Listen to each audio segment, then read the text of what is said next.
O livro completo de bruxaria de Raymond Buckland, parte 1.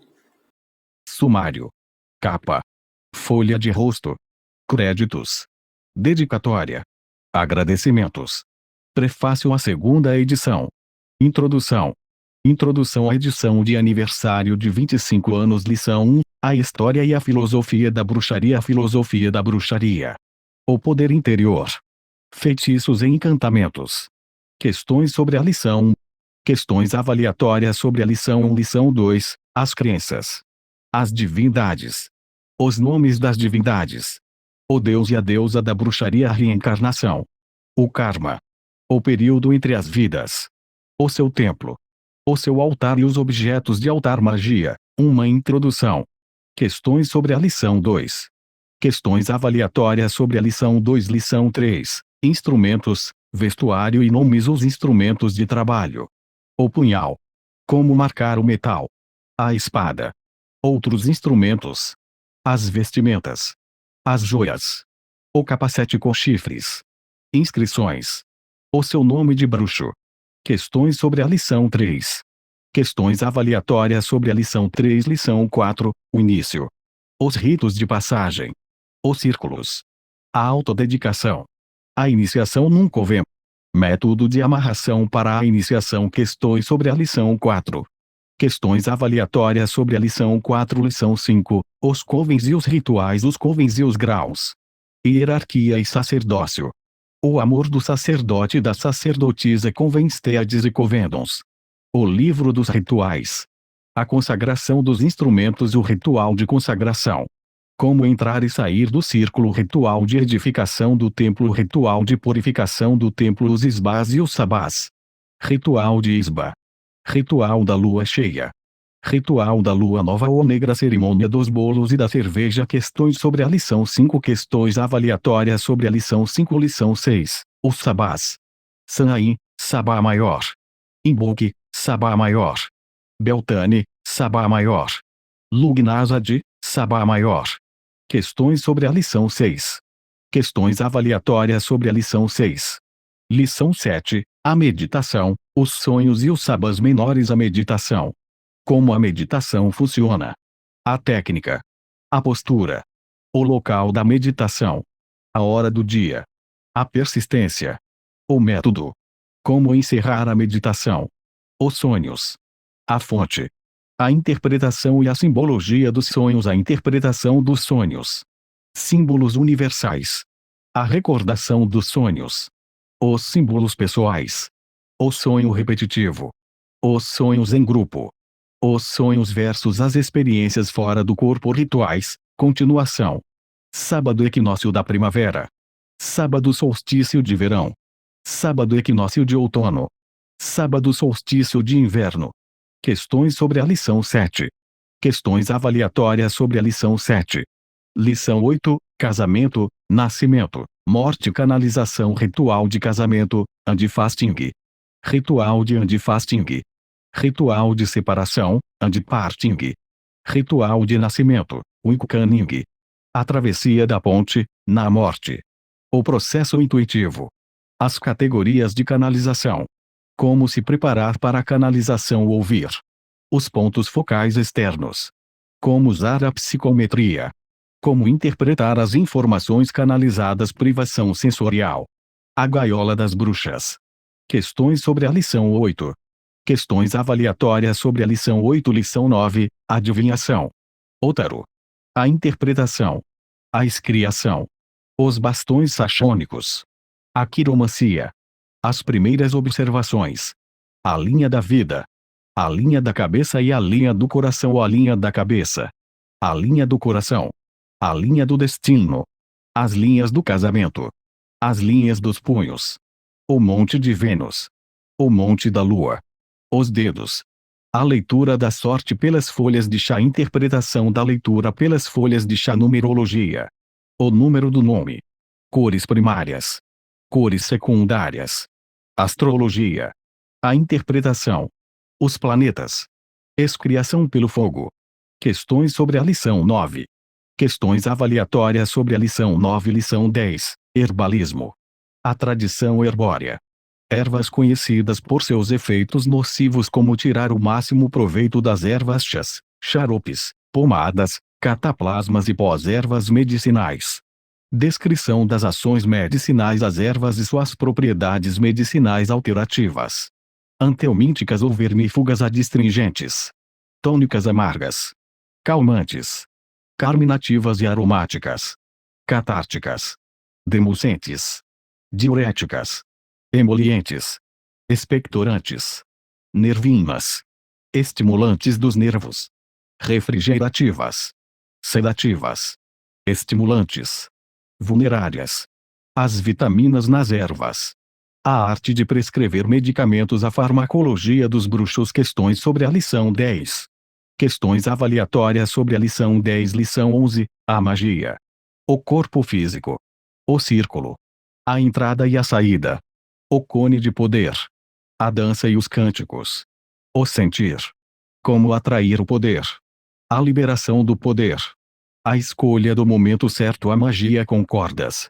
A magia com velas. Simbolismo das cores na magia. A magia de amor. A magia sexual. Encantamento de amarração. Proteção. A forma do ritual. Lembre-te importante. Questões da lição 11. Questões avaliatórias sobre a lição 11. Lição 12. O poder da palavra escrita. As runas. O gâmbito Luisnion. Os hieróglifos egípcios. O alfabeto tebano. Atravessando o rio. O alfabeto angélico. O alfabeto malachim. O alfabeto picto. Os talismãs e amuletos. Os amuletos. As canções, as danças e os jogos para os sabás. A dança para gerar poder. A dança em geral. A música e as canções. Os jogos para os sabás. Jogos ao ar livre. Vinho, cerveja e pães caseiros. Pães e bolos. Lembre-te importante. Questões sobre a lição 12. Questões avaliatórias sobre a lição 12. Lição 13. A cura. A aura. A cura áurica. A cura prânica. A cura à distância. A cura com cores. Como direcionar a cor. Água energizada com cores. Cura à distância com cores. Terapia com cristais. Atributos dos cristais. Magia com bonecos. Receita de óleo de unção. A meditação e o biofeedback. Os animais e as plantas. O pensamento positivo. Questões sobre a lição 13. Questões avaliatórias sobre a lição 13. Lição 14. Preparativos. Os rituais. A criação do ritual. Os vigias das torres. A fonte. A formação de um covém. O seu covém. Como fundar uma igreja. As saudações utilizadas na arte e os acessórios de vestuário. O manto. Jovens wiccanos. Falando abertamente. Questões sobre a lição 14. Questões avaliatórias sobre a lição 14. Lição 15. Os bruxos solitários. Ritual da edificação do templo. Ritual de Isba. Cerimônia dos bolos e da cerveja. Ritual da purificação do templo. Ritual da edificação do templo, versão alternativa. E agora? Apêndice A. As tradições wiccanas. A Wicca alexandrina. A Wicca celta-americana. A Wicca australiana. A Igreja de Itiuitpeg. Church of the Crescent Moon. Circle Wicca. Coven of the Forest, Faran Forever. A Wicca deboriana. Dianic Feminist Wix. A Wicca de Van Frast. A Wicca gardneriana. A Wicca georgina. Maiden Wicca. Norden Wai. Nova Wicca. Pecti-Wicca. Seax Wicca. Tradição tessalônica. Apêndice B. Respostas das questões avaliatórias. Lição 1. Lição 9. Lição 11. Apêndice C. As músicas e os cânticos. Wiccan and Fasting. Lista de leituras recomendadas sobre o autor. Prefácio à segunda edição. Você não precisa ter nascido no Halloween para praticar bruxaria. Não tem que ter uma estrela de 5 pontas desenhada na palma da mão. Não tem que ser o 7º filho do 7º filho. Nem tem que usar túnicas estranhas, ficar nu, usar uma tonelada de joias ou pintar as unhas de preto. Os bruxos são pessoas comuns que descobriram a religião que mais faz sentido para si mesmos. Eles reverenciam os deuses antigos, o deus da vida e da morte, a deusa da natureza e da fertilidade, celebrando as estações e praticando as artes antigas da cura, da magia e da divinação. A bruxaria, ou Wicca, é uma religião antiga, anterior ao cristianismo. Seus praticantes não são contra o que disse Jesus Cristo, simplesmente não se auto-intitulam cristãos. Durante séculos, foi muito difícil para eles sobreviver na clandestinidade, devido à perseguição que sofriam da igreja. Depois de tantas gerações reprimidas, a arte quase sucumbiu. No entanto, ela conseguiu subsistir em regiões isoladas, até chegar ao século XX. Em meados desse século, as últimas leis contra a bruxaria foram finalmente revogadas e os bruxos que ainda resistiam puderam revelar suas práticas. Poucos, no entanto, sobreviveram para aproveitar essa chance. O Dr. Gerald Broussel Gardner foi um deles. Ele descobriu a antiga religião quando já tinha uma certa idade e ficou encantado ao descobrir que ela ainda estava viva e não se tratava da prática maléfica e demoníaca que sempre se julgara, e sim algo que ele queria seguir e divulgar ao mundo. Mas foi só vários anos depois de se tornar bruxo que ele publicou suas descobertas. Gardner foi praticamente o responsável pelo interesse renovado pela antiga religião e, certamente, por torná-la uma alternativa viável às religiões organizadas. Alegra-me dizer que eu mesmo fui responsável por uma pequena parcela desse ressurgimento da Wicca, quando levei os ensinamentos de Gardner para os Estados Unidos. Hoje, a antiga religião é praticada no mundo todo. A Wicca não tem uma estrutura rígida e bem definida, nem uma autoridade central, mas sim uma ampla variedade de denominações ou tradições. A maioria das tradições tem raízes no que Gardner apresentou na década de 1950. A forma dos rituais, os instrumentos apresentados, a celebração dos sabás, na maioria das tradições, tudo isso segue o que foi revelado por Gardner. Da década de 1970 até o início dos anos 1980, uma grande variedade de livros foi publicada sobre a Wicca. Como sempre acontece, alguns eram bons e outros nem tanto. Alguns tinham um material factual de valor, que realmente podia ser útil para aqueles que praticavam a antiga arte. Outros eram uma mistura de sabedoria popular, magia e superstição, que não contribuía em nada para esclarecer os assuntos relacionados à Wicca. Os praticantes começaram a sair do anonimato, mas não podiam ser conjurados sempre que alguém queria se encontrar com um deles. Isso era especialmente frustrante para aqueles que, depois de descobrir a verdade sobre a Wicca, queriam fazer parte do movimento. Em meados dos anos 1980, publiquei pela primeira vez este livro. Senti que havia uma necessidade real por um manual básico e de qualidade, quero dizer, um material que qualquer indivíduo interessado na arte pudesse usar, fosse ele um bruxo solitário ou membro de um coven. Meu objetivo era apresentar todos os fundamentos básicos, mas em profundidade suficiente para permitir a solidificação de um conhecimento duradouro. Como a maioria das tradições segue os preceitos gardnerianos, o mesmo acontece com este livro. O que apresento, porém, não são rituais gardnerianos, tampouco saxônicos ou celtas, nórdicos, galeses ou de qualquer outro tipo específico. Os rituais que descrevo são deliberadamente não sectários. Foram escritos exclusivamente para este livro, com o propósito de servir como diretriz e mostrar como realizar um ritual. Espero que os leitores buscadores os utilizem para captar o espírito da antiga religião e depois os adaptem de acordo com seu próprio gosto, para que possam atender às suas próprias necessidades. Isso porque as necessidades espirituais são individuais. Esse é um campo em que não se devem fazer concessões. Quando se trata da divindade, o indivíduo precisa se sentir totalmente à vontade. Desde que este livro foi publicado pela primeira vez, anos atrás, ele foi muito bem recebido e atingiu todas as minhas expectativas. Tornou-se, para muitos seguidores, agora para muitas gerações, uma verdadeira introdução ao Wicca, tornando-se conhecido pelo afetuoso apelido de Big Blue por causa da capa de sua primeira edição e algumas posteriores. Portanto, por que não uma nova edição? Ele não é novo no sentido de estar cheio de novidades e informações diferentes. Isso não seria justo com quem já comprou o livro e pôs em prática seus rituais. Eles simplesmente têm uma estrutura diferente, penso eu, mais agradável. Há mais fotos e ilustrações, uma lista maior e mais atual de leituras recomendadas e uma organização ligeiramente diferente. As questões de avaliação, por exemplo, vêm logo após cada lição.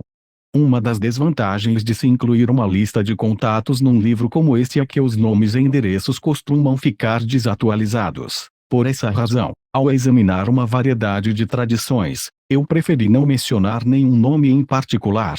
No mundo de hoje, em que a internet reina absoluta, existe uma fonte inesgotável de informações sobre grupos wiccanos. Muitos covens, e até indivíduos, agora têm websites, que podem ser localizados por meio de ferramentas de busca. É preciso ter cautela. No entanto, só porque alguém tem um website e está oferecendo informações, isso não significa que seja um especialista. Na minha opinião, os livros publicados ainda são a melhor fonte de informações corretas e comprovadas sobre a arte, mas nem mesmo nos livros as informações estão livres de erros. Você ainda tem que ler muito e depois decidir o que serve para você. Nunca deixe que convençam a fazer, ou aceitar, algo que pareça errado aos seus olhos. Hoje em dia, principalmente, existem muitas possibilidades de se conhecer grupos de praticantes, mas você não precisa aceitar nenhum deles sem um certo questionamento. A Wicca se baseia no ensinamento do amor por todas as formas de vida. Tenha isso em mente. Na verdade, faça disso um ideal. Eu sei, graças às opiniões que recebi ao longo de todos esses anos, que este livro pode ajudar você a descobrir o seu caminho. Espero que o leia, estude-o e o aprecie muito. Amor e Luz. Raymond Buckland, Ohio 2002. Agradecimentos. Lamento não ter me lembrado de agradecer à editora Llewellyn por republicar este livro. Uma grande parte desse agradecimento vai para Kimberly Nightingale, uma editora verdadeiramente dedicada, a coordenadora de arte Oli Kilroy e ao revisor de provas Tom Bjorstad. Todos os três me ajudaram a insuflar uma nova vida ao Big Blue. Um sincero muito obrigado a vocês. Introdução. A bruxaria não é apenas lendária, ela foi real. Não está extinta, está viva e progride a cada dia, desde que as últimas leis contra a bruxaria foram revogadas. E isso só aconteceu nos anos 1950, os bruxos puderam vir a público e mostrar-se pelo que são. E o que eles são? São pessoas inteligentes, com elevada consciência de comunidade e poder de reflexão e que vivem nos dias de hoje. A bruxaria não é um passo para trás, um retrocesso para uma época repleta de superstições. Longe disso, é um passo à frente. A bruxaria é uma religião muito mais relevante para esta era do que a maioria das igrejas estabelecidas. É a aceitação da responsabilidade pessoal e social. É o reconhecimento de um universo holístico e um caminho rumo a uma elevação da consciência. Direitos iguais, feminismo, ecologia, sintonia com o universo, amor fraternal, cuidado com o planeta. Todas essas coisas são uma parcela da bruxaria. A antiga e, ainda assim, nova religião. Essa descrição certamente não é o que uma pessoa comum pensa da bruxaria. Não, as ideias erradas estão profundamente arraigadas, devido a séculos de desinformação. Como e por que essas mentiras surgiram será explicado mais adiante. Com a disseminação de informações sobre a bruxaria, o que ela é, sua relevância para o mundo de hoje, surgiu o buscador. Se existe essa alternativa às religiões convencionais, essa visão moderna da vida, voltada para o futuro, conhecida como bruxaria, então como alguém se torna parte dela? Aí está, para muitos, a maior barreira. Informações gerais sobre a antiga religião, informações válidas, oferecidas pelos próprios bruxos, estão disponíveis, mas a entrada na ordem, não. A grande maioria dos covens, grupos de bruxos, ainda é muito desconfiada e não abre as portas nem aceita todos os que chegam. Esses covens ficam felizes em corrigir os equívocos, mas não fazem proselitismo. Isso faz com que muitos dos que desejam ser bruxos, por pura frustração, simplesmente se declarem bruxos e comecem suas práticas por conta própria. Ao fazer isso, eles consultam quaisquer fontes disponíveis, se não todas, O perigo é que não distinguem o que é válido e relevante do que não é. Infelizmente, existem agora muitos covens desse tipo, que se valem de muitos conceitos da magia cerimonial mesclados com pitadas de satanismo, voodoo e folclore dos nativos norte-americanos. A bruxaria é uma religião muito maleável, em termos de prática, mas tem certos princípios básicos e segue certos padrões estabelecidos em seus rituais. O propósito deste livro é apresentar essas informações necessárias. Com ele, você como indivíduo ou como um grupo, com alguns amigos de ideias semelhantes, poderá ter sua própria prática e ficar satisfeito por saber que ela é ao menos tão válida quanto a de qualquer tradição estabelecida ou poderá, quando encontrar um coven, tornar-se um participante iniciado com um treinamento e um conhecimento tão bons quanto os de qualquer membro do coven, se não melhor. Na Igreja Cristã existem muitas denominações: episcopal, católica romana, batista, metodista. Na bruxaria ocorre o mesmo. Assim como nenhuma religião é correta para todas as pessoas, não existe uma denominação da bruxaria que seja correta para todos os bruxos. E é assim que deve ser. Todos somos diferentes. Nossos antecedentes étnicos e sociais variam imensamente. Costuma-se dizer que existem muitos caminhos, mas todos levam ao mesmo lugar. Com tantos caminhos, é muito provável que você encontre um que seja adequado para você, um que possa percorrer com conforto e segurança.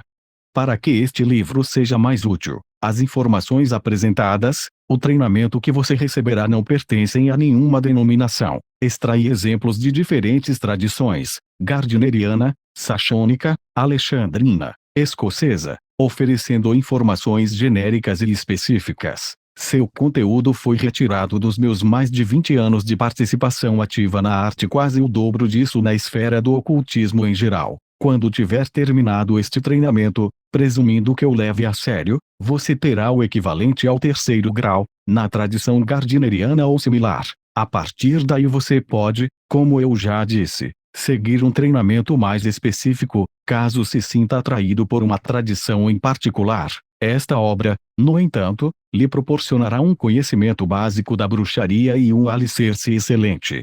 Este é um livro de exercícios. É algo com que você deve trabalhar.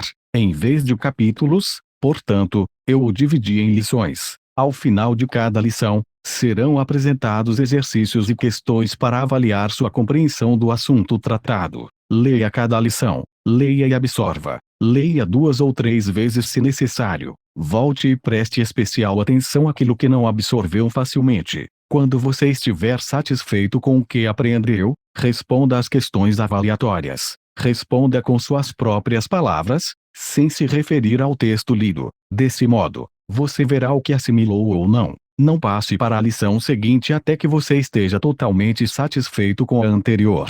As respostas das questões avaliatórias podem ser encontradas no apêndice B. Escrevi este livro seguindo uma ordem específica. Não tente saltar páginas, passando para lições mais interessantes. Você pode descobrir que ainda não tem os requisitos necessários para compreendê-las. Quando tiver trabalhado o livro inteiro, aí sim será a hora de voltar a mergulhar nele, para se lembrar dos conceitos que mais lhe interessam. Este livro é baseado num curso bem-sucedido de Seax Wicca, que foi útil para milhares de estudantes mundo afora. Essa experiência comprovou que a fórmula funciona e funciona muito bem, mas já adianto que, embora este livro seja baseado no curso, não se trata do mesmo curso. O curso Seax Wicca englobava especificamente a tradição saxônica, este livro não. Repeti aqui, de fato, muitas informações de cunho geral sobre a arte, mas não tanto que um aluno do curso também não pudesse apreciar este livro.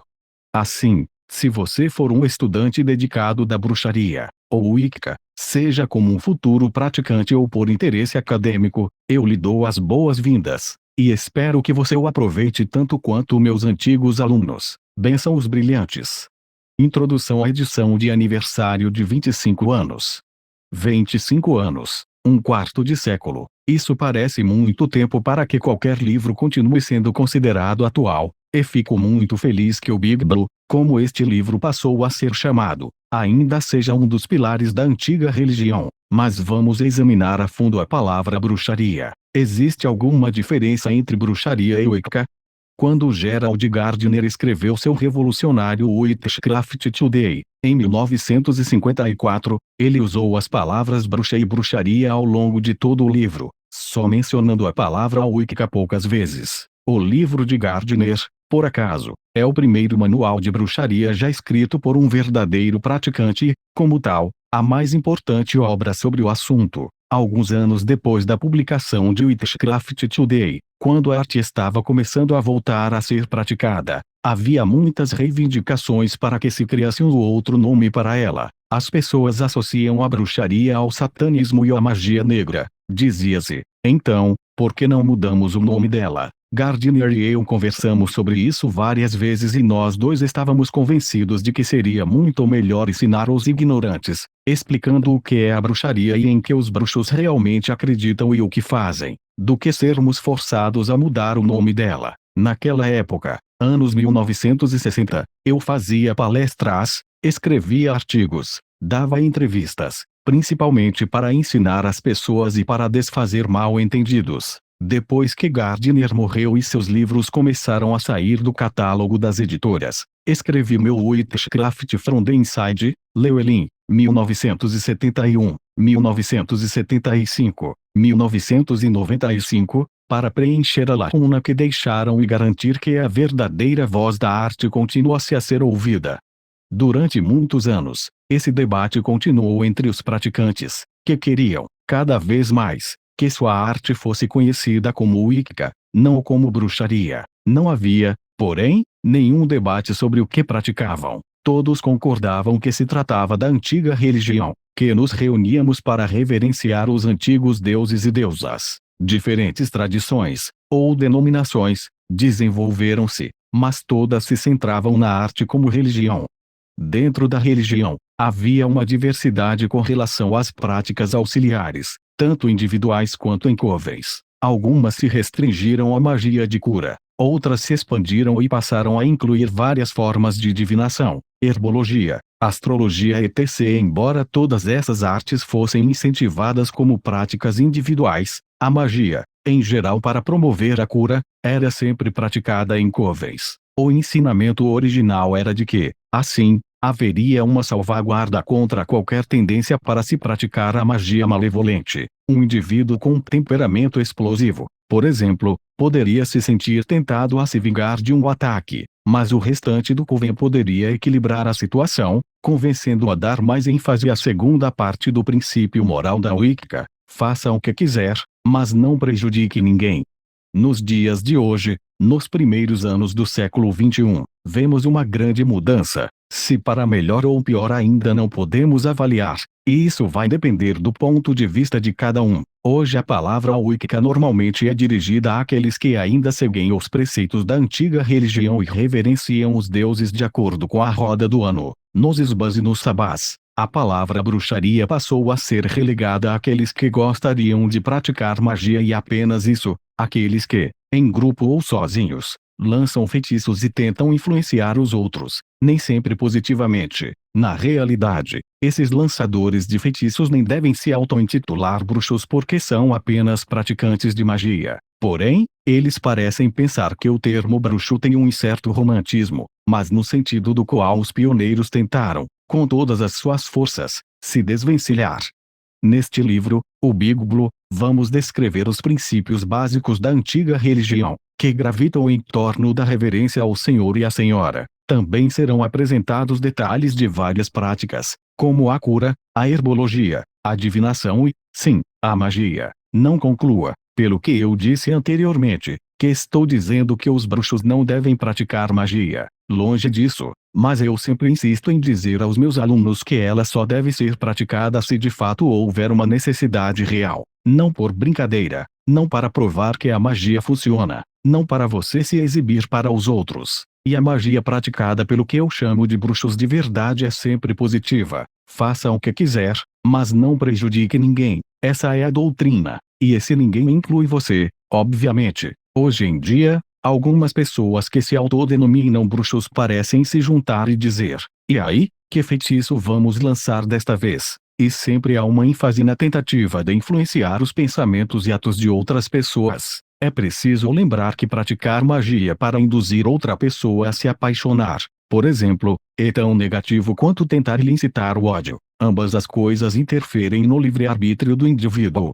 Isso me faz lembrar dos praticantes que trabalham sozinhos, os bruxos solitários. Até que ponto essa prática solitária é válida? No meu livro Wicca for One, Citadel Press, 2004, e você deve ter reparado que aderir à prática se não pode com eles. Junte-se a eles. Quando optei por usar a palavra Wicca em vez de bruxaria, enfatizei que a prática solitária é na realidade muito mais antiga do que a prática em covens. A falecida doutora Margaret Murray era muito citada nos primeiros tempos do ressurgimento da antiga religião. Eu mesmo me sinto culpado por aceitar todas as cartas brancas da pesquisa dela, mas estudos posteriores, realizados por uma variedade de pesquisadores, mostram que a doutora Murray deturpou algumas das suas descobertas para que corroborassem suas teorias, uma prática nada incomum entre os acadêmicos. Ela defendeu a ideia de chamar grupos de bruxos de covens. Na verdade, a ideia dos covens só surgiu no julgamento de Bessie Dunlop, em Ayrshire, na Escócia, em 1567. Embora a própria Bessie não usasse a palavra coven, ela disse que fazia parte de um grupo composto por 5 homens e 8 mulheres. Foi só no julgamento de Isobel Gold, em Auldiarne, em 1662, que a palavra foi usada, em referência a um grupo de 13 pessoas. Murray se baseou nesse grupo e disse que todos os covens eram compostos de 13 pessoas. Cecil Lestrange, autora de Witchhunting and Witch Trials, The Indictments for Witchcraft from the Records of 1373 Assises Old for the Home Circuit AD, 15, 59, 17, 36, 1929, verificou os números apresentados por Murray e afirmou que, em todos os casos, os grupos de 13 pessoas mencionados por Murray tinham sido obtidos por meio de omissão injustificável, acréscimo ou disposição incongruente. Escritores sensacionalistas posteriores, como Montague Summers, disseminaram a ideia de que coven era composto de 13 pessoas. Portanto, muitos bruxos de fato praticam em grupo e alguns desses grupos se autodenominam covens, mas eles nem sempre são compostos de 13 pessoas. A pergunta continua. No entanto, quem iniciou o primeiro bruxo? Se o bruxo só trabalhava em grupo e iniciava os recém-chegados, então como ele passou a ser bruxo e quem o iniciou? A resposta é que, muito antes de existirem covens ou grupos, já existiam muitos praticantes solitários. Esses indivíduos dedicavam-se, iniciavam-se, ao serviço aos deuses. Eles se sentiam capazes de se postar num campo, à luz da lua, para agradecer aos deuses pelo que tinham feito ou pedir que atendessem aos seus pedidos. Eles não precisavam de um grupo para fazer isso. A bruxaria solitária, portanto, não só é válida como é também talvez mais fundamentada que a bruxaria praticada em covens. As lições apresentadas neste livro servem tanto para praticantes solitários quanto para covens. Hoje em dia eu aposto que existem mais covens praticando do que indivíduos e, como afirmei, ambas as práticas são legítimas. Os problemas surgem apenas quando um grupo se sente superior aos outros. É preciso que se reconheça que todos nós somos diferentes. Como afirmei várias vezes, existem muitos caminhos, mas todos levam ao mesmo lugar. Você pode preferir o caminho que está trilhando, mas isso não faz com que ele seja melhor do que qualquer outro. Você pode achar que pertence a uma linhagem antiga de bruxos, ter uma espécie de estirpe, ser mais reconhecido do que outros bruxos, mas isso também não faz com que você seja melhor do que ninguém. Somos irmãos e irmãs da arte, todos iguais aos olhos dos deuses.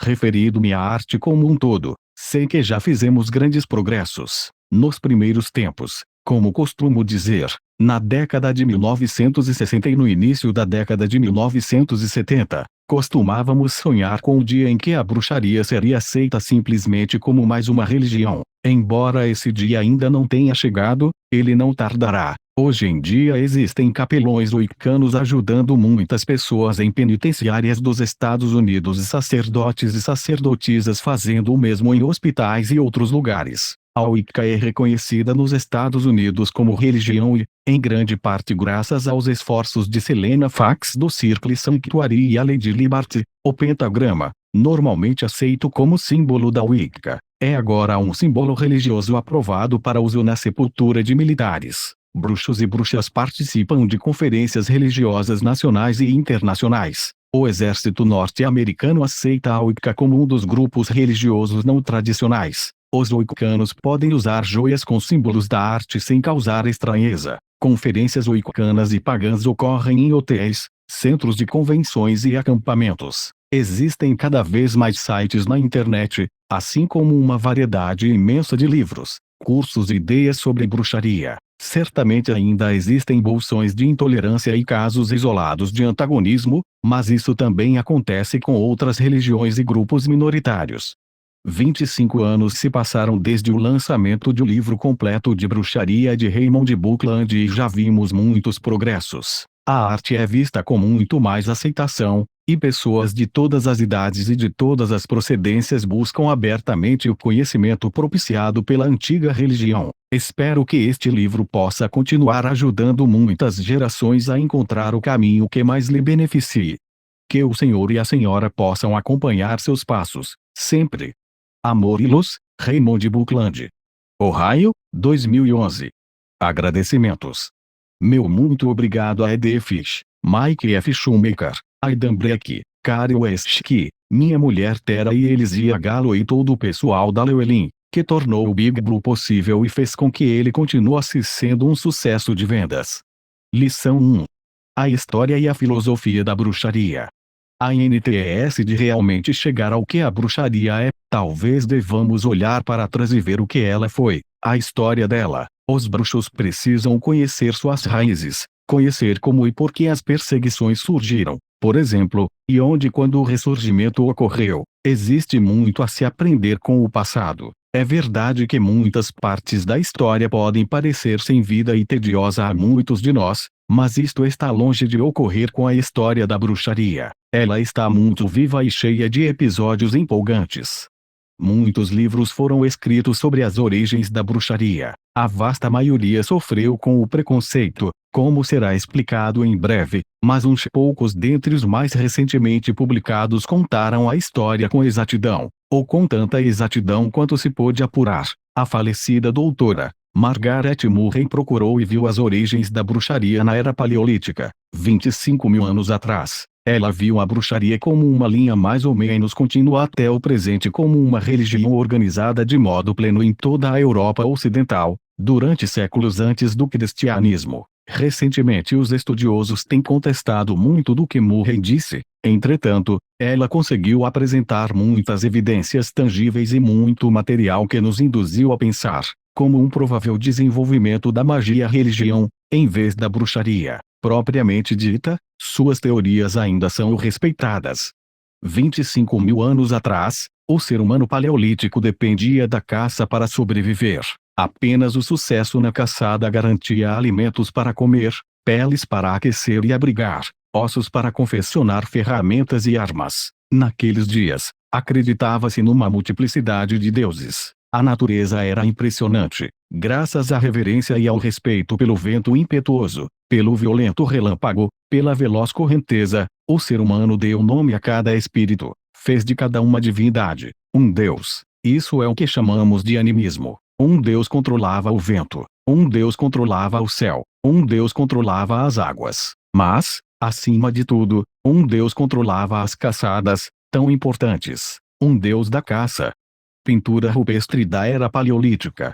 A maioria dos animais caçados tinha chifres, por isso o ser humano primitivo representava o deus da caça também com chifres. Essa foi a primeira vez que a magia se mesclou com os primeiros passos vacilantes da religião. A primeira forma de magia foi talvez a variedade simpática. Coisas parecidas tinham efeitos parecidos. Pensava-se, semelhante atrai semelhante. Se fizessem uma estatueta de bisão em argila e de tamanho natural e ela fosse atacada e morta, então a caça a um bisão de verdade também terminaria na morte do animal. O ritual mágico religioso surgiu quando um homem das cavernas se cobriu com uma pele e uma máscara com chifres e representou o deus da caça, liderando o ataque. Existem ainda pinturas rupestres representando tais rituais, assim como estatuetas em argila de bisões e ursos transpassados por lanças.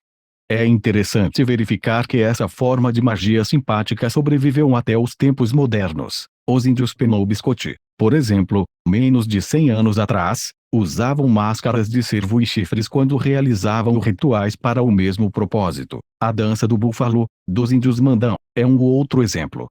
Esse deus da caça tinha uma deusa consorte, mas qual dos dois surgiu primeiro, ou se evoluíram juntos, não se sabe nem é relevante. Para que houvesse animais para caçar, era preciso que os animais fossem férteis, para que a tribo sobrevivesse, e a taxa de mortalidade era bem alta naqueles dias, era preciso que homens e mulheres fossem férteis. Mais uma vez, a magia simpática era utilizada, faziam-se estatuetas de argila de animais se acasalando e realizavam-se rituais em que os membros da tribo copulavam.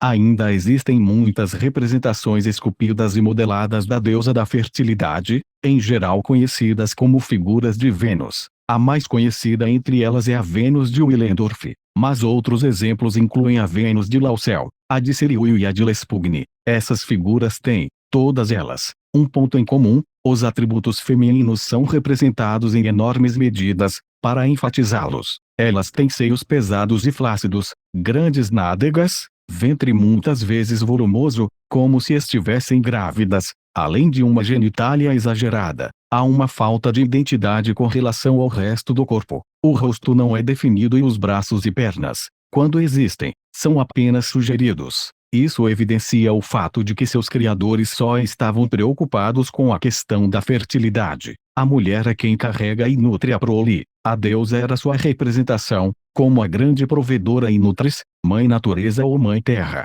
A Vênus de Willendorf. Com o desenvolvimento da agricultura, a deusa foi levada a um patamar mais alto. Ela passou a zelar pela fertilidade dos campos, assim como pela dos animais e da tribo. O ano era dividido naturalmente em dois. No verão, os alimentos podiam ser cultivados, e por isso a deusa predominava. No inverno, homens e mulheres tinham de se voltar para a caça, portanto o que predominava era a energia do deus. As demais divindades, do vento, do trovão, do relâmpago etc., gradativamente passaram para o segundo plano, adquirindo uma importância secundária. Cernunnos.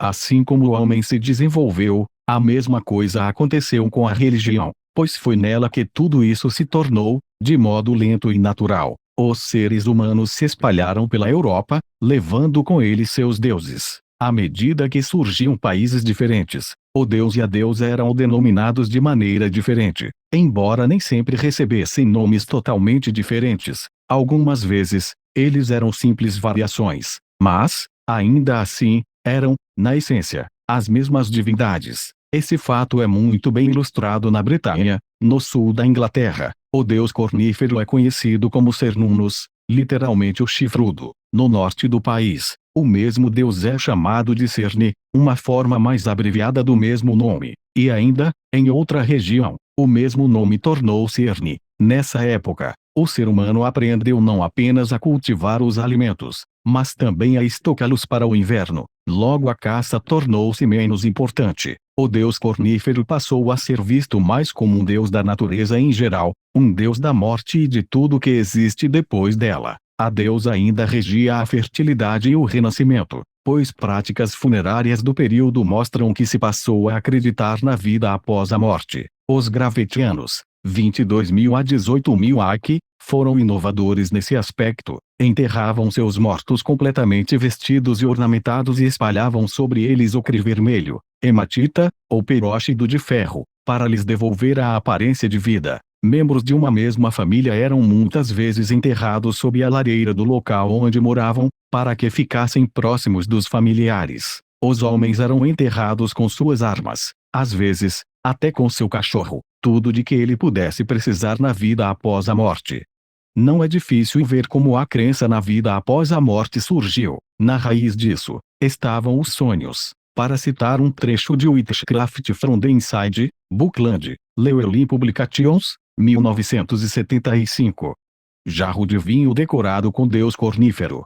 Quando o homem dormia, ele estava, aos olhos de sua família e seus amigos, como morto. É verdade que, no sono, ele ocasionalmente se movia e respirava, mas, Com exceção disso, estava sem vida. Ainda assim, quando acordava ele podia contar que tinha passado a noite caçando na floresta. Podia contar que havia encontrado e conversado com amigos que, na verdade, estavam mortos. Os outros com quem ele falava podiam acreditar nele, pois também tinham vivenciado esses mesmos sonhos. Eles sabiam que ele não havia tirado os pés da caverna, mas também sabiam que ele não estava mentindo. Parecia que o mundo dos sonhos era um mundo material. Havia árvores e montanhas, animais e pessoas. Até os mortos estavam lá, parecendo imutáveis muitos anos após a morte. Nesse outro mundo, portanto, o homem devia precisar das mesmas coisas de que precisava neste mundo. Com o surgimento de diferentes rituais, para a fertilidade, para o sucesso na caçada, para as necessidades sazonais, foi preciso que se desenvolvesse o sacerdócio. Alguns poucos selecionados mais capazes de trazer resultados quando comandavam rituais. Em algumas regiões da Europa, embora provavelmente não em tantos lugares quanto Murray indicou, esses líderes rituais, ou sacerdotes e sacerdotisas, tornaram-se conhecidos como os Wicca, os sábios. Na verdade, na Inglaterra, na época dos reis anglo-saxões, o rei nunca pensaria em agir em relação a um assunto importante sem consultar o Witan, o Conselho dos Sábios. E os Wicca precisavam ser realmente sábios. Eles não apenas conduziam os rituais religiosos, mas também deviam ter conhecimento de ervas, magia e adivinhação. Eram médicos, advogados, magos, sacerdotes. Para o povo, os Wicca eram os embaixadores entre eles e os deuses. Mas, nos grandes festivais, quase se tornavam os próprios deuses. Com o cristianismo, não houve a imediata conversão em massa que muitas vezes se sugere. O cristianismo era uma religião criada pelo homem. Ele não evoluiu gradativa e naturalmente através dos milhares de anos, como vimos que aconteceu com a antiga religião. Países inteiros foram classificados como cristãos, quando, na verdade, apenas seus governantes haviam adotado a nova religião, e com frequência apenas de maneira superficial. Em toda a Europa, a antiga religião, em suas muitas e variadas formas, ainda permaneceu proeminente pelos primeiros 1000 anos do cristianismo. Uma tentativa de conversão em massa foi feita pelo Papa Gregório, o Grande. Ele achava que erigir igrejas nos lugares de templos pagãos, onde as pessoas já estavam acostumadas a se reunir, era uma forma de fazer com que elas frequentassem as novas igrejas cristãs. Ele instruiu os bispos a destruir os ídolos e jogar água benta nesses templos e dedicá-los ao Deus cristão. Em grande medida, Gregório foi bem-sucedido. As pessoas, no entanto, não eram tão ingênuas quanto ele pensava. Quando as primeiras igrejas cristãs foram construídas, os únicos disponíveis para construí-las eram os próprios pagãos. Ao ornamentar as igrejas, os pedreiros e escultores claramente incorporaram à decoração figuras de suas próprias divindades. Dessa maneira, mesmo sendo obrigadas a ir às igrejas, as pessoas ainda podiam cultuar seus próprios deuses ali. Muitas dessas figuras existem até hoje. A deusa é geralmente representada como uma divindade da fertilidade, com as pernas abertas e a genitália de tamanho maior do que o natural. Essas figuras são geralmente conhecidas como Ciela-Nagigs. O deus é representado com chifres cercado de folhas. Ele é conhecido como uma máscara de folhas e como Jack of the Green ou Robin o deus. Essas figuras do antigo deus não devem ser confundidas com as gárgulas, figuras monstruosas, esculpidas nos 4 cantos das torres das igrejas, para assustar os demônios. Nos primeiros tempos do cristianismo, principalmente, foram adotados de maneiras mais definitivas outros conceitos oriundos das antigas religiões. A ideia da Trindade, por exemplo, foi extraída da antiga tríade egípcia. Osíris, Ísis e Horus tornaram-se Deus, Maria e Jesus. O dia 25 de dezembro como o nascimento de Jesus foi emprestado do mitraísmo, que também defendia a segunda vinda de Cristo e o ato de comer o corpo e beber o sangue de Deus. Em muitas religiões do mundo antigo encontram-se concepções imaculadas e o sacrifício do Deus pela salvação do ser humano. Witchcraft Ancient and Modern. Raymond Buckland. H.C. Publications, Nova York, 1970. Naqueles primeiros tempos, quando o cristianismo estava lentamente ganhando forças, a antiga religião, Os wiccanos e outros pagãos eram seus rivais. É natural que se queira eliminar um rival, e a Igreja não poupou esforços para fazer exatamente isso. Costuma-se dizer que os deuses de uma antiga religião se tornam os demônios da nova, e esse foi certamente o caso aqui. O deus da antiga religião era um deus cornífero, portanto, aparentemente, era o demônio cristão. Aos olhos da Igreja, os pagãos eram obviamente adoradores do demônio. Esse tipo de raciocínio é usado pela Igreja ainda hoje. Os missionários, particularmente, tendiam a rotular todas as tribos primitivas que encontravam como adoradores do demônio, apenas porque as tribos cultuavam um deus ou deuses que não eram o deus cristão. Não fazia diferença que as pessoas fossem boas, felizes e muitas vezes vivessem melhor do ponto de vista moral e ético do que a vasta maioria dos cristãos. Elas tinham que ser convertidas.